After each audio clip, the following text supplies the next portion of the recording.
हमारे साथ इसमें आम आदमी पार्टी के विधायक महराज मलिक है। महराज, आज आपने असेंबली में जो क्वेश्चन पुट किए जिसको लेकर बहुत हंगामा भी हुआ, चीफ मिनिस्टर को भी जवाब देना पड़ा, क्या कुछ? मैंने क्वेश्चन नहीं किए, क्वेश्चन नेताओं के थे। एक क्वेश्चन के लिए सदन पूरा दिन नहीं लगाएगा। क्वेश्चन हर इलाके से जुड़े हुए हैं और बीच में क्वेश्चन का जवाब ये सही नहीं देते। जब क्वेश्चन का जवाब सदन में अच्छा नहीं होगा, महराज बोलेगा। मैं इनके खिलाफ नहीं हूँ, मेरा समर्थन एनसी को है, मैं उमर साहब की रेस्पेक्ट करता हूँ, लेकिन जहां तक वो सही होंगे, जहां तक मुझे लगेगा। वहां पर एक मंत्री ने जवाब दिया लिखत में, मुझे लिखत में नहीं चाहिए, मुझे हकीकत में चाहिए। और अगर ये लोग हकीकत पे बात नहीं कर सकते हैं तो महराज इनके खिलाफ खुल्लम खुल्ला। क्या सवाल था जिसको लेकर? सवाल यही था कि नशे को कैसे बंद किया जाएगा, और भी ऐसे सवाल थे जो मंत्री जी जल जीवन को लेकर जब सवाल हो रहे थे वो जवाब लिखत में दे रहे थे। लिखत में क्यों देंगे लिखत में? जवाब सही होना चाहिए और सच्चाई पे होना चाहिए। और अगर जवाब गलत लिखा गया, जैसे मंत्री जी ने कहा, मैं खुश हुआ, उन्होंने कहा जिन लोगों ने जवाब लिखा है उनके खिलाफ कार्रवाई होगी और होनी चाहिए।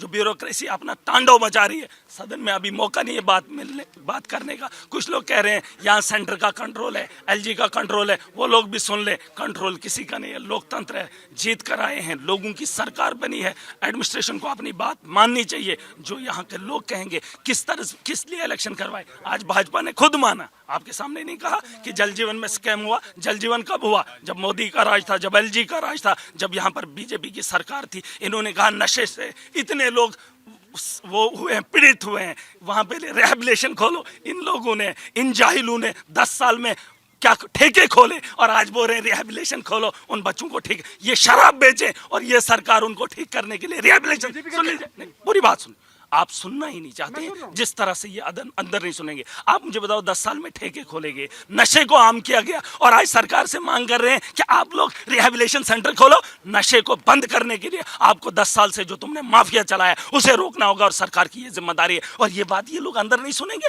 महराज पर सवाल उठाएंगे। ये बोलता है, अरे मैं नौजवान पीढ़ी से आता हूँ, मैं पीड़ित लोगों को जानकर आया हूँ, मैं जमीन से जुड़ा हुआ शख्स हूँ, मुझ पर सवाल मत उठाना। मेरा जो सवाल होगा वो आवाम के साथ जुड़ा हुआ एक एक लफ्ज मेरा होगा। कोई बेहुदा सवाल, कोई बेहुदा जवाब सुनने की इजाजत नहीं। जो कंडक्ट आपका असेंबली के अंदर था, आपको लगता है कि सही था कंडक्ट? वो कौन सा कंडक्ट? जिस तरीके से आप डिस्टर्बेंस क्रिएट कर रहे थे असेंबली के अंदर। आप मुझे बताओ क्या करना आपको? जाओ, आप ही करो, जाओ ना, आप करो ना।